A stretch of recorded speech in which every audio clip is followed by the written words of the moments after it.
வணக்கம். ராஜராஜன் வாசன் இந்திய மறுமலர்ச்சி இயக்கம் மிகப்பெரிய ஜனநாயக திருவிழா. நம்ம நாட்டினுடைய லோக்சபா தேர்தல் நடந்து முடிந்துவிட்டது.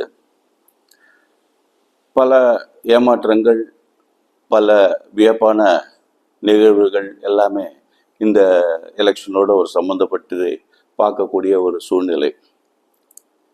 முக்கியமாக காங்கிரஸ் இது ஒரு கம்பேக்காக இருக்கும் என்று நினைத்தோம். 10 வருடம் இடைவெளி, அதற்கு பிறகு ராகுல் காந்தியோட யாத்திரை, தெற்கிலிருந்து வடக்கு, மேற்கிலிருந்து கிழக்கு எல்லாம் சிறப்பாக செய்தார். நல்ல சிறப்பான தேர்தல் அறிக்கை இதெல்லாம் வச்சு பார்க்கும்போது காங்கிரஸ் இந்த வாட்டி நல்ல பெர்ஃபார்ம் பண்ணும் அப்படின்னு கூட நினச்சோம். ஆனால் ஒரு ஏமாற்றம், அந்த வகையில் பார்க்கும்போது ஒரு சிறு ஏமாற்றம்.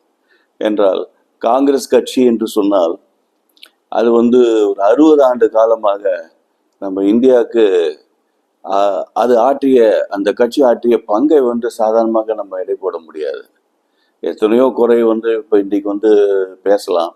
ஆனாலும் சுதந்திரம் அடைந்த காலத்தில் இந்தியாவில் இருந்த எத்தனை பிரச்சனைகள், ஒரு பக்கம் பஞ்சம், ஒரு பக்கம் பட்டினி, ஒரு பக்கம் வெள்ளம், இவ்வளவு பிரச்சனைகள் இருந்ததை எல்லாம் ஜவஹர்லால் நேரு தலைமையில் காங்கிரஸ் அவ்வளோ அழகாக சமாளித்து இந்தியாவை இந்த அளவுக்கு மேலே வலுவான அடித்தளம், ஏராளமான அணைக்கட்டுகள், நீர்த்தேக்கங்கள், மின் உற்பத்தி நிலையங்கள், அது தவிர்த்து தொழிற்பேட்டைகள், எத்தனை தொழிற்சாலைகள், பொதுத்துறை நிறுவனங்கள், இது மாதிரி சொல்லிக்கிட்டே போகலாம். Integral coach factory, Avadi tank factory, இந்த மாதிரி எவ்வளவோ தொழிற்சாலைகள் எல்லாமே அந்த 60 ஆண்டு கால ஆட்சி காங்கிரஸ் ஆரம்ப வச்சது தான் இன்றைக்கு இந்தியா இன்றைக்கு உலக அளவில் இன்றைக்கு தலை நிமிர்ந்து நிற்குதுன்னா அதுக்கு முக்கிய காரணம் காங்கிரஸுடைய பங்கு. அதை நம்ம சாதாரணமாக எடை போடக்கூடாது. அதுவும் முக்கியமாக ராஜீவ்காந்தி அவரோட பீரியடை கொண்டு அந்த மாடர்னைசேஷன் தான் அந்த கம்ப்யூட்டர், அப்புறம் முக்கியமாக டெலிகாம் டிபார்ட்மெண்ட்டை பொறுத்த வரைக்கும் ஒரு புரட்சி. அது அவர் கொண்டு வந்தது தான் அந்த புரட்சி. இன்றைக்கு உலக அளவில் நம்மளுடைய கம்யூனிகேஷன் உலக அளவில் இருக்குன்னா அது காரணம் ராஜீவ்காந்தியோட கான்ட்ரிபியூஷன். ஷார்ட் பீரியட் தான் ஒரு பிரைம் மினிஸ்டர் இருந்தார். அதுபோல் இந்திரா காந்தி அவருடைய பீரியடில் ஒரு இந்தியாவை ஆல்மோஸ்ட் ஒரு வல்லரசாக கொண்டு காட்டினார் உலகத்தின் முன்னால். அந்த மாதிரி ஒரு ஆட்சி நடத்திய ஆட்சி காங்கிரஸோட ஆட்சி. ஆனால் 2010 அந்த வாக்கில் 9 to 10 அதில் நிறைய பிரச்சனைகள் ஊழல் இதெல்லாம் நடுவில் அவங்களுடைய மதிப்பு கொஞ்சம் கீழே போய் பிஜேபி ஆட்சிக்கு வரக்கூடிய ஒரு சூழ்நிலை உருவாகிவிட்டது. அது முக்கியமாக காரணம் என்னன்னா காங்கிரஸோட தோல்வி. அந்த சமயத்தில் காங்கிரஸோட தோல்விக்கு முக்கிய காரணம் அப்பவும் சரி இப்பவும் சரி முக்கியமாக என்னன்னா ஒரு சரியான தலைமை அது இல்லாமல் போகுதோ அப்படின்னு சொல்லிட்டு ஒரு சின்ன ஃபீல் இருக்கு. முன்னாடி இருந்த அந்த வலுவான தலைவர்கள் நேரு, இந்திரா காந்தி எல்லாமே ஒரு குடும்பத்தோட வாரிசு தான் இருக்கும். ஆனாலும் அந்த வலுவான தலைமை இன்றைக்கு இந்தியாவை போன்ற ஒரு நாட்டுக்கு கட்சி நடத்தணும்னா தலைமை ரொம்ப முக்கியம். தலைமை இல்லாமல் எல்லாம் நம்ம ஊர்ல ஒரு கட்டுக்கோப்பான இது வழிநடத்தி செல்ல முடியாது.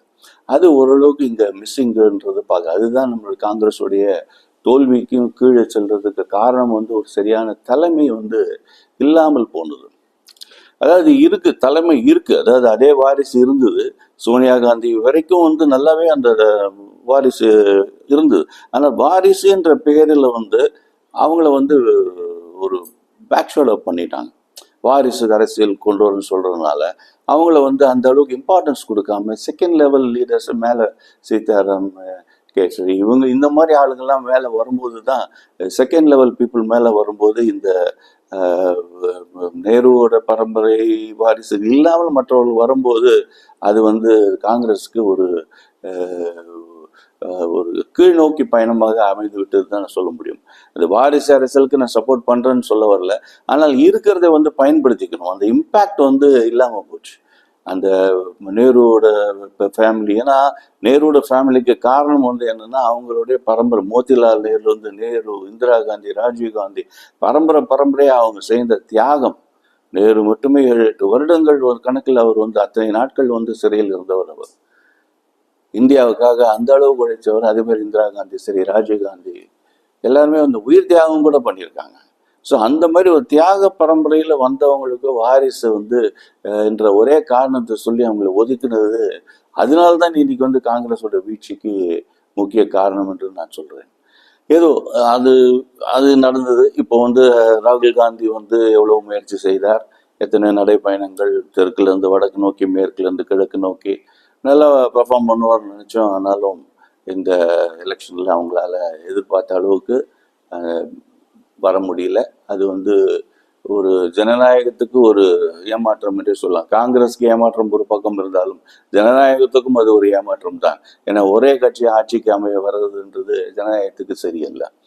அந்த வகையில் காங்கிரஸ் வராமல் போனது வந்து ஒரு ஏமாற்றம் என்று சொல்லலாம். மோடி அவர்களை பற்றி சொல்லும்போது, பிஜேபி வந்து கடந்த 10 வருஷங்கள் பார்த்தீங்கன்னா அவங்களுடைய ஆட்சி வந்து சிறப்பாக தான் இருந்தது.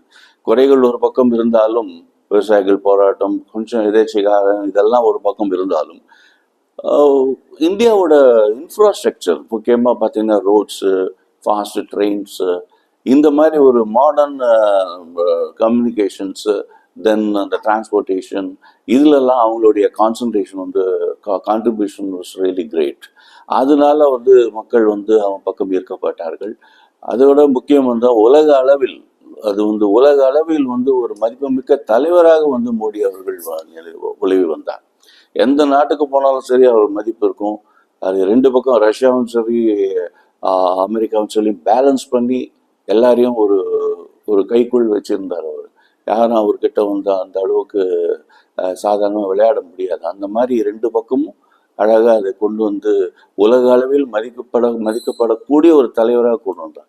ஏன்னா அந்த காலத்தில் வந்து நேரு, இந்திரா காந்தி, ராஜீவ் காந்தி, அதுக்கப்புறம் பார்த்தீங்கன்னா இந்த உலக அளவு தலைவர் வந்து கிட்டத்தட்ட ராஜீவுக்கு பிறகு ஒரு 25 வருஷமா இங்க நம்ம இந்தியாவில் இல்லைன்னே சொல்லலாம்.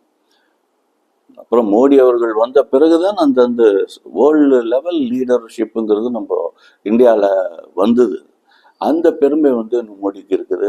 ஸோ அந்த வகையில் வந்து அவங்க ஆட்சி வந்தது அவங்களுடைய அதிர்ஷ்டம். ஆனாலும் இது வந்து எதை சொல்லணும்னா, தொடர்ந்து 3வது முறையும் ஒரே கட்சி ஆட்சிக்கு வருது அவ்வளவு சரியா அப்படின்ற ஒரு எண்ணத்தில் பார்க்கும்போது சில விஷயங்கள் சொல்ல வேண்டியிருக்கு. அதாவது மோடி அவர்களை பொறுத்த வரைக்கும் நிறைகள் அதிகமாக இருக்குது, அதே சமயத்தில் குறைகளும் இருக்கிறது. ஸோ 2 குறைகளும் இருக்கு, நிறைகள் இருக்குன்னா மக்கள் என்ன பண்ணணும் அப்படின்னு பார்க்கும்போது ஒரு சின்ன குழப்பம் இருக்கும். ஆனால் அது என்னன்னா, 2வது முறையாக ஆட்சி அமைக்கிறது மாதிரி வருதுன்னு வச்சுக்கோங்க. ஒரு தடவை ஆட்சி செய்கிறாங்க, 2வது முறையே தேர்தல் வருது. அப்போ வந்து அவங்களுக்கு ஓட்டு போடணுமா வேண்டாமா அப்படி பார்க்கும்போது நிறைகள் அதிகமாக இருக்கிறது, ஓரளவுக்கு குறைகள் இருக்குது. அப்படின்னா குறைகள் அந்த அளவுக்கு பார்க்க வேண்டாம். நிறைகள் நிறைய இருந்தால் அதை மட்டும் வச்சுக்கிட்டு நம்ம வந்து செகண்ட் டைம் வந்து அவங்களை எலெக்ட் பண்ணலாம். அது வந்து நடந்து முடிஞ்சு விட்டது. 2வது முறையும் மோடி அவர்கள் வந்தாச்சு. ஆனால் 3வது முறை வரும்போது குறைகளும் இருக்கு, நிறைகள் இருக்கு. அப்படின்னா நிறைகளை மட்டும் பார்த்து 3வது முறை தேர்ந்தெடுக்க கூடாது. என்னுடைய பர்சனல் ஒப்பீனியன். குறைகள் எதுவுமே இல்லை, நிறைகள் மட்டும்தான் இருந்தது இந்த ஆட்சியில் அப்படின்னா அப்போதான் 3வது முறையாக அந்த கட்சியை வந்து திரும்பி ஆட்சிக்கு கொண்டு வரலாம். திரும்பி குறைகள் இருக்கு, நிறைய இருக்கு, நிறைகளும் இருக்கு, நிறைகளை மட்டும் பார்ப்போம் அப்படின்னு சொல்றது ஜனநாயகத்துக்கு சரிப்பட்டு வராது. ஏன்னால் அது 2 கட்சிகள் மாறி மாறி வரும்போது தான் அது ஜனநாயகம் வந்து வலுப்பெறும். அந்த வகையில் வந்து இது வந்து ஜனநாயகத்துக்கு ஒரு ஏமாற்றம் என்று சொல்லலாம். மற்றபடி மோடி அவர்கள் எப்படி செய்வார்கள் வந்து பொறுத்திருந்து பார்ப்போம். இதில் இன்னொரு விஷயம், காங்கிரஸ் வந்து வராமல் போனதுக்கு ஒரு சின்ன வராமல் போனதும் ஒரு விதத்தில் நல்லதோன்றதை பார்க்கக்கூடிய வகையில் சில தேர்தல் அறிக்கைகள், அவருடைய தேர்தல் அறிக்கையில் சில அம்சங்கள் வந்து அதை பற்றி என்னுடைய கருத்துக்களை கொஞ்சம் பகிர்ந்து கொள்ள விரும்புகிறேன். அதில் முக்கியமாக வந்து இலவசங்கள் வந்து நிறையா அனௌன்ஸ் பண்ணியிருந்தாங்க. வருஷத்துக்கு 1 லட்சம் ரூபாய் வந்து இவங்களுக்கு கொடுக்குறோம் அப்படின்னா. இந்த மாதிரி இலவசங்களே கொடுத்து மக்களை வந்து ஒரு சோம்பேறித்தனமாக கொண்டு வந்துடலாம். மக்கள் வந்து வளர்ச்சி திசையை நோக்கி போக மாட்டாங்க. மாசத்துக்கு 5000 ரூபாய் நீ இலவசமா ஒரு மனுஷனுக்கு 5000 ரூபாய் கொடுக்கறதுக்கு பதில் 15,000 ரூபாய் அவன் வந்து ஒரு குடும்ப தலைவன் சம்பாதிப்பதற்கு அவங்களா சுயமாக ஏர்ன் பண்றதுக்கு ஒரு வழியும், ஒரு தொழிற்சாலைகளோ இவ்வளோ உற்பத்தி ஊக்குவிக்கும் வகையில் ஒரு அமைப்பு வந்து நம்ம கவர்மெண்ட் செட்டப் பண்ணி கொடுத்தா அவங்களுக்கு அந்த 15,000 ரூபாய் சம்பாதிக்கிறதுக்கு ஒரு வழி செய்து கொடுத்தாலே போதும். அதுதான் நல்ல அரசாங்கம். அதை விட்டு 5,000 ரூபாய் வந்து இலவசமாக கொடுக்கறதுக்கு பதில் 15,000 ரூபாய் அவன் சம்பாதிக்கிறது, வீட்டு தலைவன் சம்பாதிக்கிறதுக்கு ஒரு வழி வந்து செஞ்சு கொடுத்தால் அதுதான் நல்ல அரசாங்கம். வரி பணத்தை எல்லாம் எடுத்து இந்த இலவசமாக வந்து செலவு பண்ணி அதுக்கப்புறம் வந்து வாக்கு வங்கிக்காக அதை இலவசங்களை அறிவிச்சு அதன் மூலம் ஆட்சிக்கு வந்து கஜானாவை காலி பண்ணுறது சரியான அரசியல் அல்ல. ஏன்னா அது வந்து திரும்பி நெகட்டிவ்ல தான் போக மொழிய மக்கள் வந்து சரியான திசையில் மக்களை செலுத்துவதற்கு அது வழி கிடையாது. ஆகவே இலவசங்கள் அதுங்கிறது கூடாது. வேணும்னா கல்வி, மருத்துவம் இது ரெண்டும் மட்டும் இலவசம் வந்து கொடுக்கட்டும் அரசாங்கம். மருத்துவம் ஃப்ரீயாக கொடுங்க, நல்ல தரமுள்ள மருத்துவம் சுகாதாரம் அதை கொடுங்க, நல்ல தரமுள்ள கருவி கொடுங்க. ஆனால் இது ரெண்டும் இன்னைக்கு பார்த்தோன்னா கோடி கணக்கில் மக்கள் வந்து எந்த அளவுக்கு ஆயிரக்கணக்கில் லட்சக்கணக்கில் அது செலவு பண்ண வேண்டிய நெசசிட்டி இருக்குது. அதை விட்டுட்டு மற்ற இலவசமாக மற்றது கொடுக்குறோங்கிறது அந்த அனௌன்ஸ்மெண்ட் சரியில்லை காங்கிரஸோட அறிக்கையில். அதே போல் ரெண்டாவது வந்து அந்த ரிசர்வேஷனோட உச்சவரம்பு வந்து 50% மேலே கொண்டு வருவோம் பிற்பட்டவர்களுக்கு உதவுவதற்கு அப்படின்னு சொல்லி அவங்களுடைய வாக்குகளை வந்து கவருவதற்காக காங்கிரஸ் அறிவித்தது அதுவும் சரியில்லை என்பது என்னுடைய கருத்து. ஏன்னா ஒரு எந்த இதில் எடுத்தாலும் ஒரு 50% மேலே ரிசர்வேஷன் எந்த விதமான ஸ்பெஷல் எவ்வளோதான் தேவைப்பட்டாலும் 50% வந்து பொது கோட்டா ஜென்ரல் கோட்டா 50% இருக்கும். எல்லா விதமான ரிசர்வேஷன் சேர்த்து 50% இருக்கலாம். 50% மேலே இருக்கக்கூடாது. சுப்ரீம் கோர்ட்டும் நம்ம அப்படிதான் சொல்லுது. ஆனால் சில ஸ்டேட்ல வந்து வேணும்ட்டு அதை வந்து ஜாஸ்தி பண்றாங்க. தமிழ்நாடு, பீகார் இவங்களெல்லாம் ஜாஸ்தி பண்றாங்க. அது இவர் வந்து ராகுல் காந்தி வந்து அதை வந்து தன்னுடைய தேர்தல் அறிக்கையில கொண்டு வந்தார். காங்கிரஸ் வின் பண்ண 50%க்கு அந்த உச்சவரம்பை நீக்குவோம், பிற்பட்டவர்களுக்கு இன்னும் அதிகப்படுத்துவோம் அப்படின்னு. அது வந்து சரி கிடையாது. ஏன்னா அந்த ஜென்ரல் கோட்டாங்கிறது எல்லாருமே காம்பீட் பண்ணணும், அப்போதான் ஒரு உண்மையான காம்படிஷன் வரும். அந்த 50%குள்ள நீ என்ன வேணா கொடுங்க, அதை வந்து பயன்படுத்தி இப்போ பின்பற்றவர்கள் மேலே வரட்டும். மற்றபடி ஜென்ரல் கோட்டாங்கிறது இது வந்து not necessarily for forward community. அந்த ஜென்ரல் கோட்டா வந்து பின்தங்கிய வகுப்பினர்கள் சரி, எஸ்சி எஸ்டி எல்லாத்துக்குமே அது வந்து காமன் கோட்டா. இன்னைக்கு பார்த்தீங்கன்னா 10% மேலே 10-15% வந்து ஜென்ரல் கோட்டாவில் வந்து பேக்வர்ட் பீப்புளும் சரி, எஸ்சி எஸ்டி பீப்புளும் அதில் வந்து வராங்க, நல்ல மார்க் வாங்கியிருந்தா. அதுதான் உண்மையான காம்படிஷன். இந்த ஃபார்வர்ட் கம்யூனிட்டி பீப்புளோட காம்பீட் பண்ணி மேலே ஜென்ரல் கோட்டாலையும் அவங்களால வர முடியும்னு காட்டுறாங்க. அதுதான் வந்து உண்மையான ரிசர்வேஷனோட சக்ஸஸ். ஸோ ஜென்ரல் கோட்டாங்கிறது 50% இருக்கணும். அது எந்த விதத்துலையும் அதை குறைக்கக்கூடாது. அதை வந்து இவங்க அனௌன்ஸ் பண்ணியிருந்தாங்க. அது நடக்காமல் இருந்தது நல்லது. அதோட இன்னொரு கொடுமை என்னன்னா, ஜாதி வாரியை கணக்கெடுப்பு எடுப்போம் அதை சொல்லி அப்புறம் அதுக்கு தகுந்தபடி ரிசர்வேஷன், உள் ஒதுக்கீடு, ஜாதி வாரியாக இட ஒதுக்கீடு இதெல்லாம் இன்னும் இந்தியாவை வந்து இன்னும் ஒரு 50 வருஷம் பின்னாடி கொண்டு சொல்லணும். ஜாதிகளை ஒழிப்போம் என்று சொல்லி கொண்டிருந்த இந்த சமயம் ஜாதிகளே இருக்கக்கூடாதுன்னு நம்ம பேசுகின்ற சமயத்தில் ஜாதி வாரி கணக்கெடுப்பு கொடுத்து ஜாதி வாரி ரிசர்வேஷன் எல்லாம் போனோம்னா இன்னைக்கு எங்கேயோ வந்து திரும்பி வந்து இந்தியா வந்து பின்னாடி பேக்வர்டில் போயிடும். இந்த 70-75 வருஷம் இந்த டைமில் வந்து ரிசர்வேஷனே வந்து அதோட ஃபுல் சக்ஸஸ் வந்து அனுபவிக்கணும். இப்போ வந்து அதை அதிகரிக்கிறதோ மாற்றங்கள் செய்வதோ ஜாதி வாரி உள் ஒதுக்கீடு இதெல்லாம் வந்தோன்னா ஜாதிகளை வந்து ஊக்குவிப்பதற்கு அது வந்து வழிவகுக்கும் மொழிய இது வந்து மக்களுக்கு எந்த விதமான பயனும் தராது. ஆகவே இதெல்லாம் வந்து நடக்காம போனது வந்து ஒரு விதத்துல நல்லது, நாட்டுக்கு நல்லதுன்னு சொல்ல முடியும் என்னை பொறுத்த வரைக்கும், காங்கிரஸ் வெற்றி பெறாமல் போனதுக்கு. மற்றபடி காங்கிரஸ் ஜனநாயகம் வெற்றி பெற்றிருந்தால், மற்றபடி அவர்கள் செய்த மற்ற நல்ல விஷயங்களை வந்து அவங்க கண்டினியூ பண்ற மாதிரி இருந்தால் நல்லா இருந்திருக்கும். ஆனால் அதே சமயத்துல வந்து சரியான தலைமை இல்லாதனால எல்லாம் ஒரு கதம்பங்கள்லாம் ஒன்னா சேர்ந்து இருக்கும்போது ஒரு வலுவான ஒரு இதோட அரசாங்கத்தை வழிநடத்தி செல்லக்கூடிய திறமை வந்து இப்போ வந்து காங்கிரஸ்க்கு இருக்கா அப்படிங்கிறது தெரியல. இத்தனை கட்சிகள் கூட்டணி சேர்ந்து அது ஒரு கதம்பமா ஒரு அவியலா போகும் ஒழிய சரியான வழியில் ஸ்ட்ராங் இந்தியாவை வந்து கொண்டு வரதுக்கு அது வழிவகுக்குமான்னு தெரியல. ஏன்னா இது வந்து ஒரு ஸ்ட்ராங் பர்சனாலிட்டி அங்கே மிஸ்ஸிங் காங்கிரஸ்ல. வாரிசுங்கிறத காரணத்தை காட்டி அவங்களை தள்ளி வச்சது முதல்ல தப்பு. இன்னைக்கு வந்து அதை இதனால ஒரு கமாண்டிங் பொசிஷன் இல்லாமல் போச்சு காங்கிரஸ்ல. ஸோ அந்த வகையில் காங்கிரஸ் வந்து வந்திருந்தாலும் பிரச்சனையோ அப்படின்ற ஒரு சின்ன சிந்திக்க வேண்டிய ஒரு சூழ்நிலை இருக்கிறது. மற்றபடி மோடி அவர்கள் வந்து திரும்பி வந்திருக்காங்க. இந்த வாட்டி வந்து ஒரு செக் அண்ட் பேலன்ஸ் இருக்க நிதிஷ்குமார் அண்ட் சந்திரபாபு நாயுடு ஒரு பேலன்சிங் ஃபோர்ஸ் மாதிரி கூட இருக்கிறதுனால முன்னாடி இருந்த தவறுகள் எல்லாம் இந்த வாட்டி நடக்காமல் உண்மையான இந்தியாவின் வளர்ச்சிக்கு வந்து இப்போ இந்த அரசாங்கம் வந்து புதிய அரசாங்கம் செயல்படும் என்று நம்புவோம். அது ஒன்றும். இது அப்புறம் முக்கியமான வந்து சொல்லணும்னு நினைச்சது வந்து தமிழ்நாடோட வெற்றி தான். தமிழ்நாடோட திமுகவுடைய வெற்றி வந்து உண்மையிலேயே ஒரு வியப்புக்குரிய, விந்தைக்குரிய, அதே சமயத்துல ஆக்கப்பூர்வமான, அறிவுபூர்வமான வாக்களித்த மக்களுடைய பிரதிபலிப்பு என்று சொல்லலாம். இதுல என்னன்னா, திராவிடம் அப்படின்னு சொல்லும்போது மக்கள் வந்து சில பேர் வந்து சனாதன ஒழிப்பு அப்படி இப்படிலாம் வந்து பேசி நடுவில் கொஞ்சம் டிஸ்டர்ப் பண்ணி விட்டாங்க. நடுவில் இந்து மதத்தை எதிர்ப்பது, சனாதனத்தை ஒழிப்போம் அப்படி இப்படி எங்கேயோ நடந்த எப்போ நடந்த வர்ணாசிரம், அப்புறம் வந்து மனு தர்மம், இதெல்லாம் திரும்பி திரும்பி கிளறி எடுத்து இந்து மதத்தை ஒழிப்போம், சனாதனத்தை ஒழிப்போம் சொல்லிட்டு இந்துக்களுக்கு வந்து அவங்க அகென்ஸ்டா வந்து பேச ஆரம்பிச்சு தேவையில்லாத ஒரு குழப்பங்கள்லாம் நடுவில் கொண்டு வந்தாங்க. ஆனால் மக்கள் வந்து ரொம்ப அழகா சிந்திச்சு, அது வேற இது வேற, இந்து மதத்தை எதிர்த்தாலும் சரி, கலைஞரும் சரி, அதுக்கு முன்னாடி அண்ணா, பெரியார்ல இருந்து எல்லாருமே வந்து ஒரு சமூக நீதிக்காக வந்து சில விஷயங்களை அவங்க வந்து ஸ்ட்ராங்கா எடுத்தாங்க ஒழிய இந்து மதத்தை ஒழிப்போம்ங்கிறதெல்லாம் அது அவங்களோட நோக்கம் கிடையாது. அல்ல இன்னைக்கு வந்து அவங்க பேசினவர்கள பெரியார்ல இருந்து கருணாநிதி வரைக்கும் எல்லாரும் வந்து இந்து மதத்தை எதிர்த்து பேசினா கூட கலைஞருடைய திட்டங்கள், மக்களுக்கு அவர் செய்த திட்டங்கள் இன்றைக்கு தமிழ்நாடு இந்தியாவிலேயே முன்னோடி மாநிலமாக திகழ்கிறது என்றால் கலைஞர் அவர்கள் கொண்டு வந்த திட்டங்கள் மட்டும்தான் அதற்கு சாட்சி. குடிசை மாற்று வாரியமாகட்டும், பிச்சைக்காரர்கள் மறுவாழ்விலிருந்து எந்த விதமா இன்னைக்கு சென்னையில பார்க்குற எல்லா மேம்பாலங்கள், தொழிற்பேட்டைகள், காமராஜருக்கு அடுத்தபடி அணைகள் எல்லாம் கட்டினது வந்து கலைஞரோட பீரியட். ஸோ இவங்க வந்து அதே மாதிரி மெட்ரோ ரயில், எல்லா விதமான நல்ல விஷயங்கள் எல்லாம் இன்னைக்கு தமிழ்நாட்டினுடைய வளர்ச்சியை பார்த்தீங்கன்னா இந்த கடந்த 30 வருஷத்துல வந்து 20 ஆண்டுகள் ஏடிஎம்கே வந்து ஆட்சி செஞ்சிருக்காங்க, 10 வருஷம் வந்து டிஎம்கே, அதாவது இந்த சட்டசபைக்கு முன்னாடி சொல்றேன். அதுக்கப்புறம் ஃபர்தரா ஒரு 2.5 இயர்ஸ் 3 இயர்ஸ் இவங்க பண்ணியிருக்காங்க டிஎம்கே.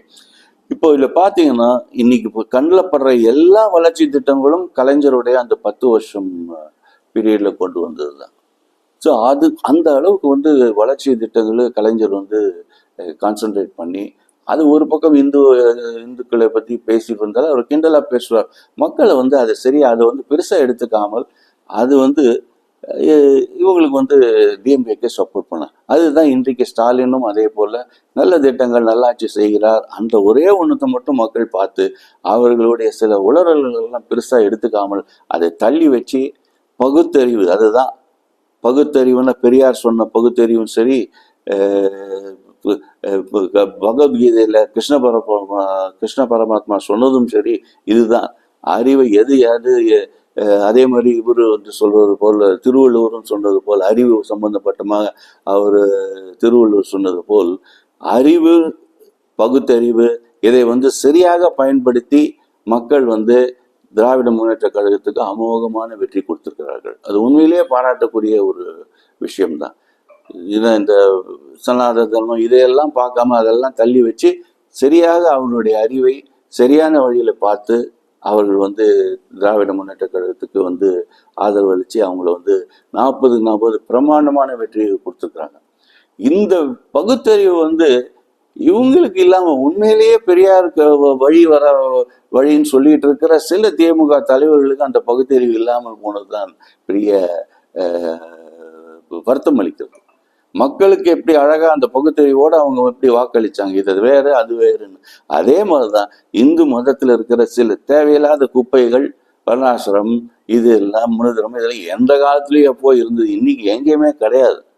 அந்த குப்பைகள் எல்லாம் காரணம் காட்டி இந்து மதத்தை எதிர்ப்போம் ஒழிப்போம்லாம் பேசுக்காம இந்த பகுத்தறிவுங்கிறத மக்கள் எவ்வளவு அழகா இன்னைக்கு பண்ணாங்களோ அதே போல் இவங்க உண்மையான பகுத்தறிவுக்கு வழி வந்த இவர்களுக்கு அந்த பகுத்தறிவு இல்லாமல் போனதுதான் நம்ம வந்து வருத்தம் அளிக்கிறது. இவங்க வந்து உண்மையிலே பகுத்தறிவோடு பார்த்ததுனால அந்த குப்பைகள் எல்லாம் தள்ளி விட்டு இந்து மதத்தை வந்து மதிக்க கத்துக்கணும். முதல்ல இவங்க அப்படி செஞ்சு இந்துக்களை மேலும் வந்து கஷ்டப்படுத்தாமல் அவர்களுடைய மனதை புண்படுத்துவதாக எந்த விதமான பேச்சுக்களும் பேசாமல் மக்களுக்கு வேண்டிய நல்ல திட்டங்களை மட்டும் கான்சன்ட்ரேட் பண்ணி ஸ்டாலின் அரசு செயல்பட்டால் மக்கள் வந்து அவர்கள் மேல் வச்ச நம்பிக்கைக்கும் மக்கள் அவர்களுக்கு வந்து இவ்வளவு பெரிய வெற்றி கொடுத்ததற்கு இவர்கள் பிரதிபலமாக சிறப்பான திட்டங்களை கொண்டு வந்து தமிழகத்தை உயர்த்தி காட்ட வேண்டும். அதுதான் உண்மையான